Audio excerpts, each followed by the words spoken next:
Et donc, on se dit, OK, il y a une menace. Et surtout, ça, le son du camion. On a l'impression qu'on a deux yeux là qui regardent et on a ce camion. Le mec s'arrête devant un camion qui tourne. Donc, en fait, aussi pareil, inconsciemment, on se dit, le camion peut démarrer et l'écraser en fait. Donc, on a en fait cette sensation qu'il peut y avoir un danger. Mais c'est vraiment, on est de l'ordre de l'inconscient. C'est en ça que c'est vraiment très bien fait.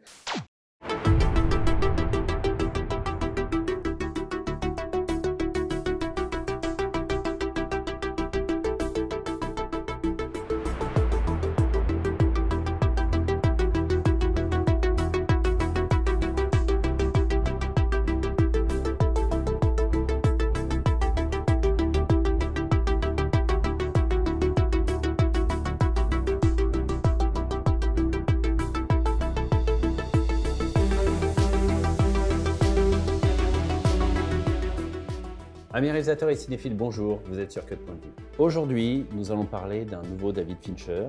Nous avions vu Fight Club et aujourd'hui, c'est au tour de Seven. Nous allons nous atteler particulièrement à la scène où Mills et Somerset sont face à John Doe pour la première fois. Donc c'est une scène qui est assez anormale par rapport au film et c'est pour ça que justement, je pense que ça peut être intéressant d'étudier cette scène. Mais avant de commencer, si vous aimez le contenu de cette chaîne, faites-le savoir autour de vous en partageant ce contenu. On commence tout de suite. Alors, nous avons un mouvement circulaire qui suit nos personnages, que plutôt un mouvement en plongée et qui fait un panoramique, ce qui nous permet d'avoir une sorte de mouvement un peu circulaire, comme ça. Comme on passait à travers les barreaux, vous l'avez vu, ça enfermait déjà un petit peu nos personnages. Et vous allez voir qu'en fait, les personnages vont être très perdus dans des décors. Le réalisateur va s'évertuer à essayer de nous perdre, de façon à donner l'impression qu'on est comme dans un dédale. Alors, il se rapproche de l'appartement de John Doe. Excusez-moi, monsieur, est-ce que par hasard vous seriez pas un serial killer? Quand vous voulez. Nos deux personnages arrivent. Vous avez vu qu'ils sont quand même particulièrement dans l'ombre, c'est-à-dire que là, on est dans un style néo-noir, donc c'était le renouveau des films noirs. Montrez-moi comment vous vous servez de votre langue. Mais en Ma femme couleur. vous a raconté. D'ailleurs, j'en profite pour parler justement des films noirs. Donc cette appellation film noir qui est en anglais dans le texte dit voilà, film noir, c'est une appellation en français. Mais pour autant, ce n'est pas parce qu'il y avait des films français qui étaient des films noirs, c'est parce que les critiques de l'époque s'étaient rendus compte que, il me semble que c'était en 1946, l'arrivée des films noirs, et ils s'étaient dit, tiens, bah voilà, ils ont une dominante de par la noirceur des sujets qui sont traités, de par les forts contrastes qu'il y a dans ce noir et blanc, ils avaient appelé ça les films noirs. Donc là, c'est un film néo-noir, mais en couleur, qui a donné... pas mal de films de ce genre, on pourrait dire que Matrix, et vous allez voir que Matrix a beaucoup de points communs avec Seven. Enfin, disons que Matrix c'est pas mal inspiré de Seven, on va voir comment. Alors, donc nos personnages faisaient le pied de grue devant la porte, et là, on a ce qu'on pourrait appeler un point de vue, mais je ne pense pas que ce soit associé véritablement à un point de vue. On va revoir ça un petit peu. On se croirait dans Drôle de Dame. C'est-à-dire Somerset regarde vers le bas, donc ce n'est pas le point de vue de Somerset. Donc là, on est sur un cut parallèle. Pendant ce temps-là, quelqu'un arrive. Donc la personne est lointaine, évidemment, mais elle va s'arrêter dans le cadre ici.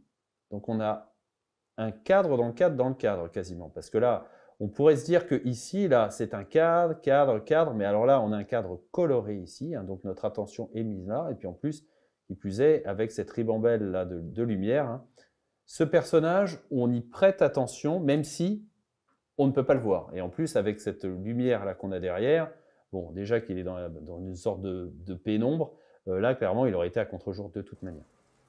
Il s'arrête. Eux sont toujours sur le même plan matriciel que tout à l'heure, mais Somerset redresse le visage, ce qui nous fait bien comprendre que ce n'était pas un point de vue. Mais c'était un cut parallèle qui va maintenant se transformer en point de vue. Hop.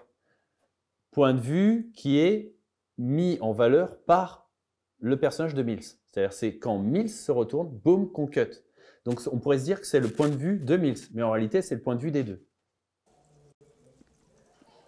Il avance tranquillement. En fait, ce qui est intéressant, c'est sa démarche nonchalante, qui met la main dans sa poche, et d'un coup, boum. Et vous avez vu qu'on a une sorte de synchronisme, c'est-à-dire qu'il tire au moment où le paquet tombe. C'est-à-dire qu'il était chargé, il se déleste du chargement pour pouvoir tirer. Vous allez faire attention aussi dans cette scène au son. Il y a en fait un son d'enfant qui joue avant, et là on va voir, après qu'il est tiré, son enfant qui pleure. Parfaitement justifié par l'action, mais qui, d'un point de vue inconscient, joue sur nous. Regardez, faites attention. Vous entendez, ça rigole. Vous entendez? Ça tire. Donc là, on a une succession de cuts. On revient sur ce plan matriciel.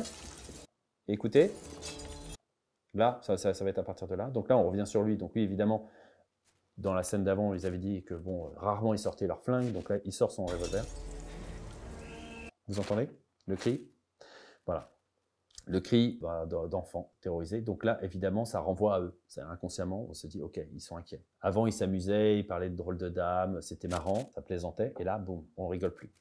Et là, la caméra, alors c'était des plans fixes, propres. Souvenez-vous du plan au moment où ils arrivaient avec l'escalier. On avait un beau plan bien propre. Et là, subitement, on est caméra à l'épaule. Parce que là, subitement, il faut que ce soit énergique et qu'on ait l'impression d'être sur le vif en mode documentaire. Regardez, hop, ça bouge. Hop, là, on revient sur lui. Lui, évidemment, n'est pas dans l'action parce que lui, il est à part. Donc là, la caméra est calme. Mais alors, par contre, lui, il est tout feu, tout flamme. Donc, on va le suivre nerveusement derrière. Voilà. Là, carrément, la caméra, on n'est pas du tout avec un steadicam. Hein. Là, le mec, il court avec la caméra à l'épaule. Donc, évidemment, ça bouge beaucoup l'image. Voilà. Et ce qui donne une sorte de chaos. Et ce qui va contribuer au fait aussi qu'on va se perdre dans ce dédale. Il arrive. Hop, ça c'est un procédé qu'il va réutiliser plusieurs fois. C'est-à-dire qu'il se penche, on se dit, OK, on va voir son point de vue. Non, on voit le personnage qui vient de se pencher, on ne voit pas ce qu'il a vu. On se dit, que se passe-t-il? On ne sait pas, il y a un suspense. On ne raccorde pas sur lui. On revient sur le plan matriciel de tout à l'heure. Hop, il se penche, même procédé. Il s'incline, on se dit, va-t-on voir ce qu'il voit? Non, on resserre sur lui. D'abord pour voir aussi qu'on est au 6e étage. Hein. Il y a une sorte de jeu au niveau de la déco, au niveau des nombres. Il y a souvent le chiffre 7 qui apparaît dans les chiffres qu'on voit dans les rues et tout ça. Et il y a une sorte de… chaque péché, lorsque vous verrez le film, ou si vous le savez déjà, en fait, est associé à un étage. Et c'est-à-dire que là, c'était le 6e. Donc là, c'est celui de l'envie.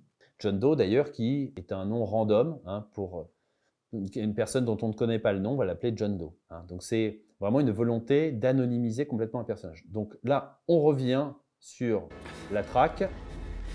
On ne raccorde toujours pas sur le point de vue. Hein. Donc là, on a un suspense. Hop, enfin un point de vue. Donc là, on a un point de vue avec une caméra qui bouge un petit peu, c'est normal parce qu'il bouge. Et là, subitement, un bras qui est embusqué tire. Donc là, on a une succession de plans. Donc on a le plan serré de réaction de Brad Pitt qu'on n'a pas vu là. Et boum, l'impact de la balle sur ce plan-là. Vous avez vu la caméra qui shake là pour aller voir. Vous avez vu que là, on est sur lui, la caméra bouge moins, même si c'est quand même une caméra épaule. Et en fait, ce procédé de caméra épaule n'est utilisé qu'à 2 moments en fait dans Seven. C'est utilisé à ce moment-là et c'est utilisé à la toute fin. C'est-à-dire à chaque fois que, avec John Doe, ça commence à déraper, on a caméra à l'épaule. Alors pour quelle raison? D'abord parce que subitement, ça crée une sorte de nervosité et puis en plus, il y a un décalage par rapport au plan bien propre, bien lisse. Et là, ils sont déstabilisés parce que ce ne sont pas des policiers d'action. 5e étage! On note aussi la musique de Howard Shore, hein, qui est vraiment très puissante, qui colore complètement en fait le film. Hein. On avance, allez hop, Mills, on est sur lui. Ce qui est bien aussi, et ce que c'était une des volontés à la fois de David Fincher et à la fois de Brad Pitt, c'est qu'il reprochait dans la plupart des films que, en fait, lorsqu'il y a des courses-poursuites comme ça, le flic sache globalement où est le tueur, alors que ça semble impossible, comme s'il avait un instinct surpuissant et donc il le traquait, donc il courait dans sa direction, voilà. Alors que là, il l'a perdu de vue en fait. Donc il ne sait pas où il est. Il peut être partout et nulle part. Et ça renvoie aussi au côté anonyme, je dirais, d'une certaine manière, de John Doe. C'est-à-dire que ça peut être n'importe qui, vu qu'il n'a pas vu clairement son visage. Et dans Matrix, il y a un moment, alors ça va être particulièrement éloquent à un autre moment, mais je ne sais pas si vous vous souvenez, mais dans Matrix, l'agent peut prendre la forme de n'importe qui. Et à un moment, il y a une course-poursuite dans un immeuble, et vous allez voir que dans Matrix, et qu'il y a des similitudes avec cette scène. Donc Matrix est sorti après, donc clairement, ils se sont inspirés de Seven. Alors là, on a un point de vue, un pur point de vue, parce que là, on a vu l'amorce du mur, donc on est vraiment avec lui, on a une réaction, on a un cut parallèle, on a un cut parallèle avec lui, on a un mouvement un peu plus propre. Là, on revient Somerset. On note aussi les deux méthodes de travail, c'est-à-dire qu'on a Somerset qui lui est posé et qui prend des renseignements pour savoir où aller, il économise ses forces, et on a un Mills qui court tête baissée sans savoir où est l'ennemi. Fermez votre porte. Allez, il part dans le profondeur. Alors, ce qui est assez amusant, je trouve, avec ce plan, c'est le fait, faites attention que Brad Pitt ferme un œil avant de braquer le revolver. Attention. Regardez, il ferme les yeux, puis après il met son flingue. C'est un peu étonnant. Bien souvent, on ferme les yeux après, mais là, on a quelqu'un qui se plaint. Il braque. Et sur le mouvement rabaisse l'arme, hop, on fait un point de vue tronqué. Donc on voit ce qu'il voit, mais avec lui dans le plan. Caché, restez pas là, merde! Allez, on raccorde. De nouveau, vous avez vu, on a envie de voir ce qu'il va voir, et boum, on arrive sur la réaction de Mills. Et on se dit, le point de vue, on veut le point de vue. Là, il y a un suspense. Donc on se dit aussi, c'est parce qu'il ne le voit pas. Il y avait un procédé qui avait été utilisé comme ça, je ne sais pas si vous vous souvenez, dans Terminator. Dans Terminator, à un moment, quand il y a le Terminator qui cherche Sarah Connor, on voit qu'il traque, mais on ne voit pas qui il traque. C'est-à-dire qu'on se dit, OK, c'est parce qu'il ne l'a pas encore identifié, il ne sait pas où elle est. Donc là, c'est le même procédé. Mais ça crée un stress, parce que d'abord, il peut arriver dans le dos de Mills, et Mills ne le verrait pas, donc ce serait problématique. Et à la fois, s'il arrive face à lui, nous, on ne le voit pas. Donc c'est inquiétant pour nous.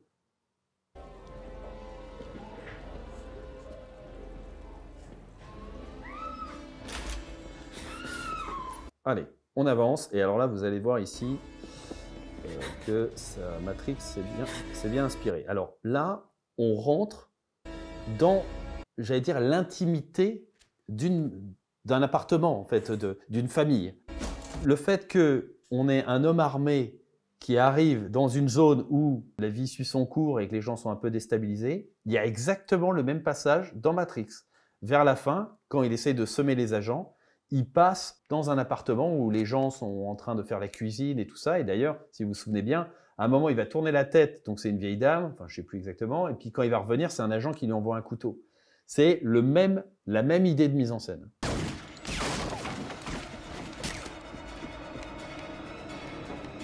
Donc clairement, c'est sûr que l'influence vient de ça.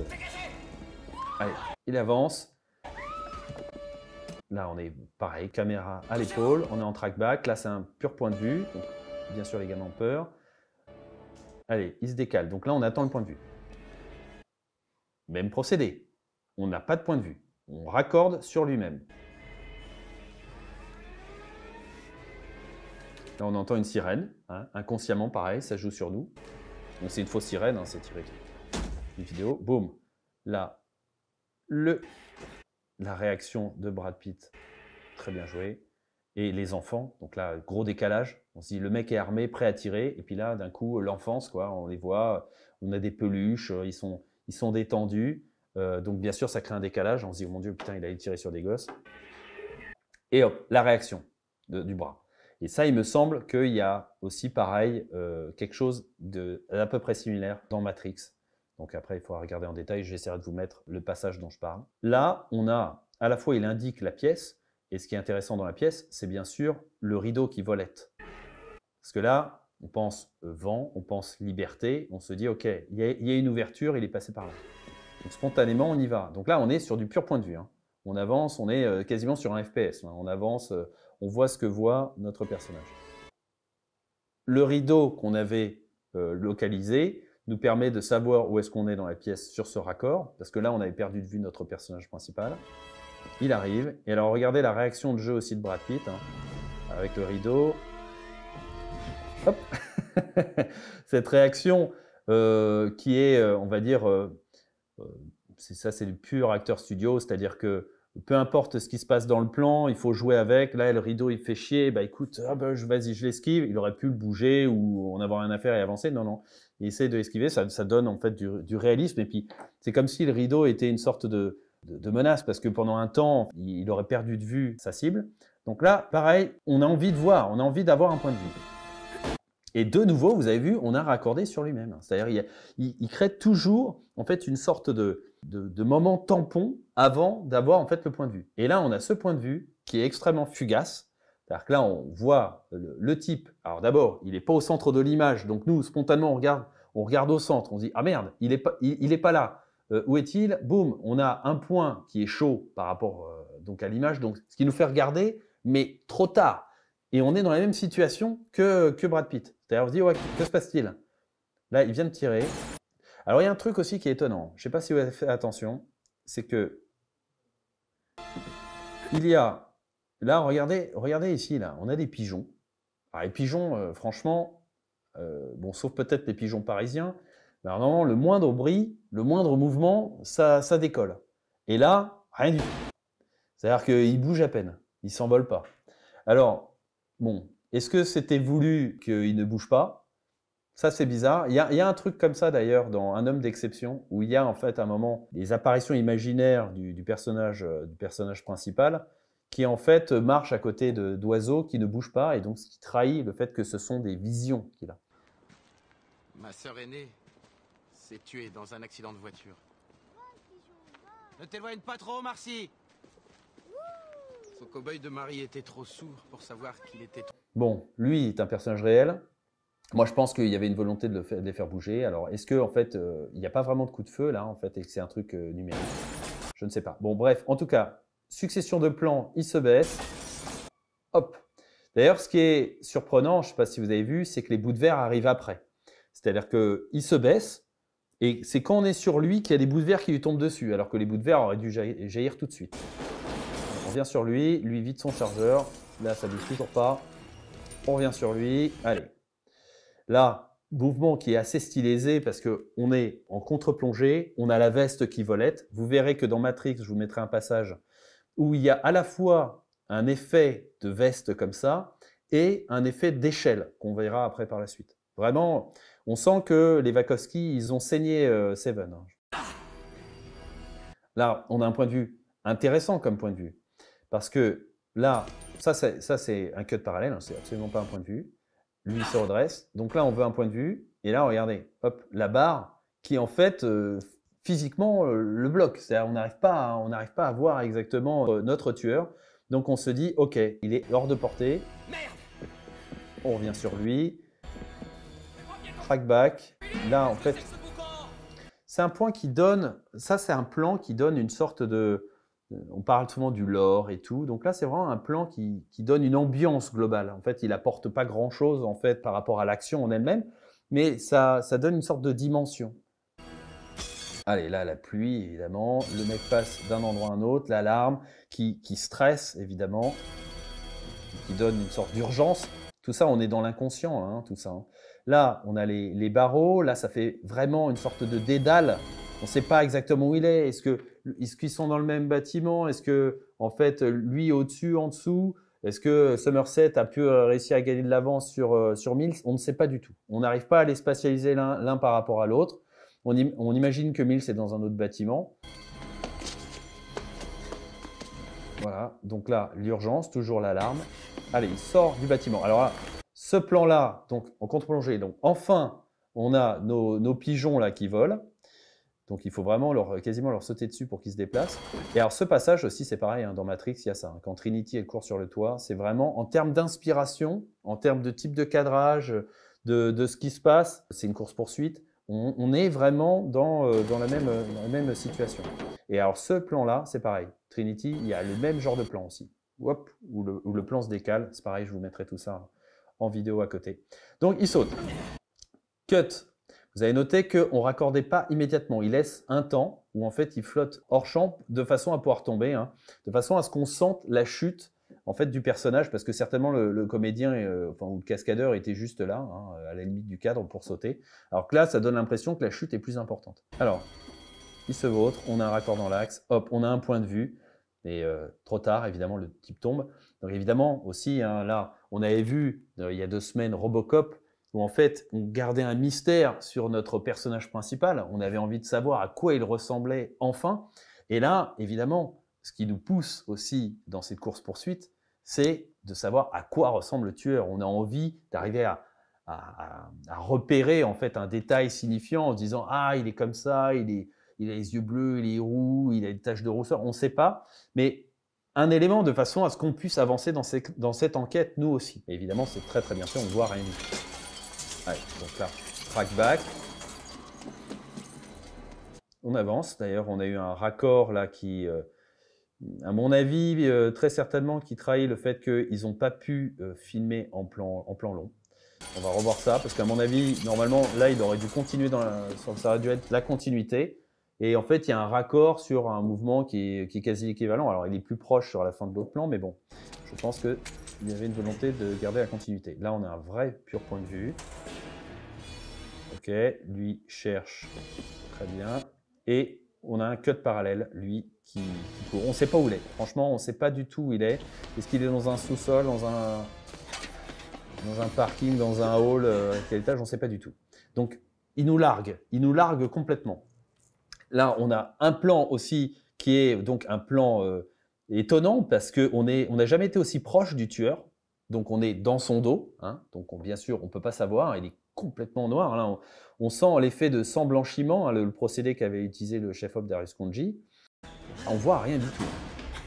Voilà. Et là, on a un parallèle aussi en termes de valeur de plan. On avait notre tueur qui était de dos et nous, on le suivait comme ça de dos. Et là, pareil, on a notre personnage Mills qui est de dos et on le suit de dos. Et il y aura un parallèle qui sera fait donc plus tard dans le film entre Mills et John Doe. Allez, lui, par contre, on l'a de face. On l'a de face, il court face à nous. Une caméra qui shake. Là, enfin, on arrive à spatialiser un peu parce qu'on reconnaît l'espèce de hall, parking, on ne sait pas trop où était passé John Doe. Donc on se dit, ok, il est dans la bonne direction.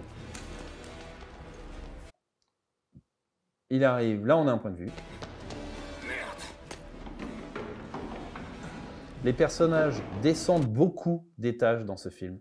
En fait, de temps en temps, ils en montent, mais ils en descendent surtout beaucoup. Hein. Je pense qu'il y a une volonté du réalisateur de donner l'impression qu'on descend toujours plus profond dans l'enfer, hein, parce que là, c'est vraiment Seven, c'est ça, c'est donner la sensation que la ville, c'est une sorte de matérialisation de l'enfer. Évidemment, là en plus avec l'idée des péchés capitaux, donc ça renvoie à quelque chose en fait de très religieux. Alors, hop, il avance. Donc là, on a de nouveau une sorte de cadre dans le cadre. Ah, ok, donc trop tard. Eh oui. Allez, ça descend encore. Bon, de nouveau, on descend. Donc lui, descend sans accroc. Voilà. On avait vu le plan, franchement, qui était très stylisé, hein, le moment où il descend. Un peu trop, je pense. Hein. Il n'y avait pas de nécessité que le plan, on va le revoir, que le plan soit comme ça, débuté. Ça n'a pas vraiment trop d'intérêt. Bon, si ce n'est que c'est stylé. Mais sinon, non. Et là, par contre, ce plan est pareil, très stylisé, très élégant. Et le fait qu'on ait un plan, on a de la profondeur, et d'un coup, on a un élément obstruant qui arrive, qui nous bloque notre perspective en arrivant devant, comme ça. Même procédé, pareil, dans Matrix. Mais à l'inverse, vous verrez. Alors, là, on a un plan. Là, ce plan est filmé en longue focale. Hein, on a vraiment l'impression... Il n'y a aucune profondeur de champ. On a tout de suite l'impression que les voitures, limite, elles sont vraiment collées à John Doe. On a l'impression qu'il va être percuté à tout moment. Ça, on a le point de vue d'un conducteur, un peu improbable. Ok, allez. Il arrive à s'enfuir. Donc là, on a une succession de plans... à l'épaule, chaotique. C'est pour créer cette espèce de panique, hein, de panique générale. Voilà, allez.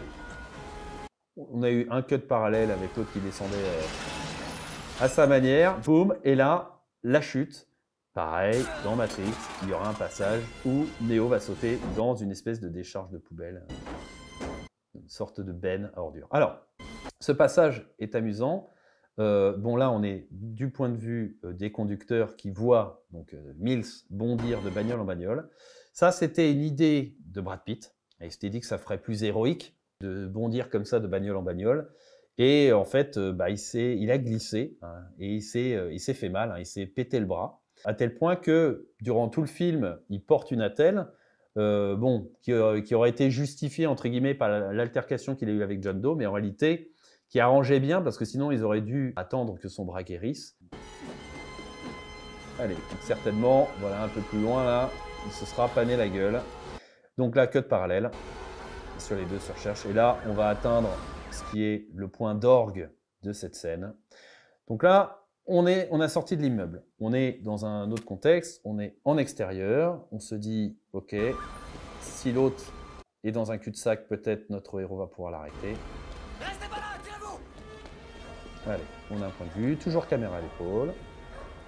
On attend le point de vue, et de nouveau, on ne raccorde pas sur le point de vue, mais sur notre personnage. Il avance face caméra, ce qui évite de faire une avancée vers lui, mais c'est le même procédé, c'est-à-dire que là, il met plus d'intensité pour essayer de voir ou essayer de comprendre ce qu'on voit là maintenant. Donc là, on a un cut de point de vue, un pur cut de point de vue. Et là, c'est très intelligent d'avoir fait ce qu'a fait Fincher. C'est-à-dire qu'on a un camion qui tourne, c'est-à-dire que le camion est à l'arrêt, mais son moteur tourne. Donc, d'une certaine manière, il est vivant, hein, il n'est pas éteint. Et là, il y a cette espèce de journal là, qui masque un conducteur. Donc on se dit, ok, peut-être que le mec à l'intérieur, il lit son journal. Bon, fort bien. Là, pareil, ça crée une sorte de menace. On a une grosse masse. Là. On ne voit pas ce que lui voit. Il ne nous raccorde pas là tout de suite sur un point de vue. Et donc, on se dit, ok, il y a une menace. Et surtout, ça, le son du camion. On a l'impression qu'on a deux yeux là qui regardent et on a ce camion. Le mec s'arrête devant un camion qui tourne. Donc, en fait, aussi, pareil, inconsciemment, on se dit, le camion peut démarrer et l'écraser, en fait. Donc, on a, en fait, cette sensation qu'il peut y avoir un danger. Mais c'est vraiment, on est de l'ordre de l'inconscient. C'est en ça que c'est vraiment très bien fait. Et là, en plus, on a un point de vue d'un type dedans. Donc, on se dit, ok, il y a un conducteur, alors, qui regarde notre héros, en plus. De nouveau, là, on s'approche du camion, on entend bien le son du camion. On se dit, attention, menace, menace, il y a une menace. On se décale lentement. De la pluie, là, le fait qu'il y ait en fait de l'air au-dessus de lui. Hein. Alors voilà, la pluie. Et là, le fait qu'on commence à descendre en contre-plongée, vous avez vu. Lui essaye de regarder à l'intérieur du véhicule. On ne voit rien, mais du coup, nous, on se dit, attends, si on a ce point de vue-là, on aurait pu avoir le point de vue de Mills. C'est-à-dire de voir à travers la vitre ce qu'il y avait. Non, non, on est du point de vue de quelqu'un qui serait éventuellement dans le camion. Ce qui crée une tension. On revient sur lui.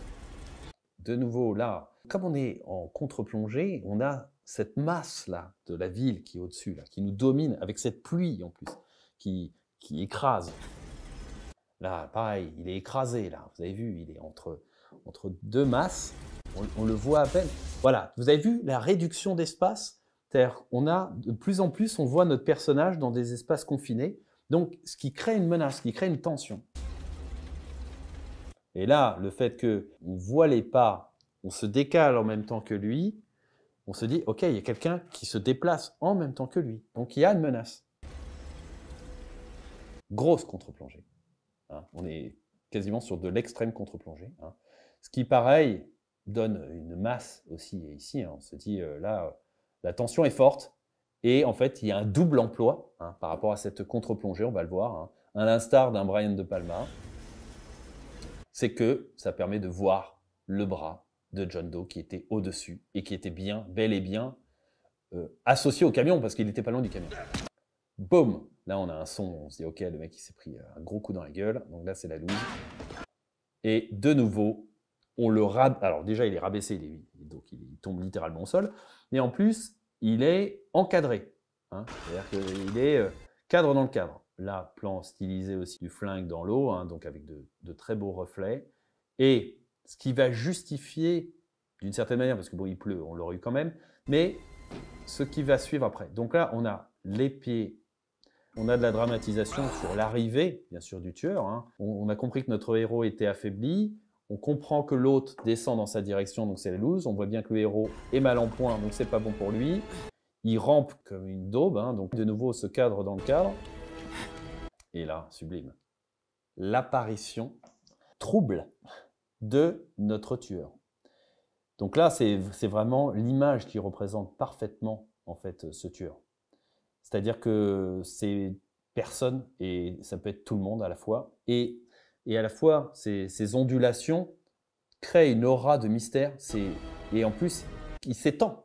C'est-à-dire qu'on a l'impression qu'il grandit comme ça. C'est vraiment un super plan. J'adore ce plan. Et là, on va être gâté parce qu'on va avoir une série de plans vraiment très très beaux. Et là, hop, allez, au moment où il se redresse, on a le flingue qui arrive. Allez, il le presse. Il est littéralement calé entre le camion et le flingue. Hein, donc il aurait pu rester là, avec le flingue ici. Non.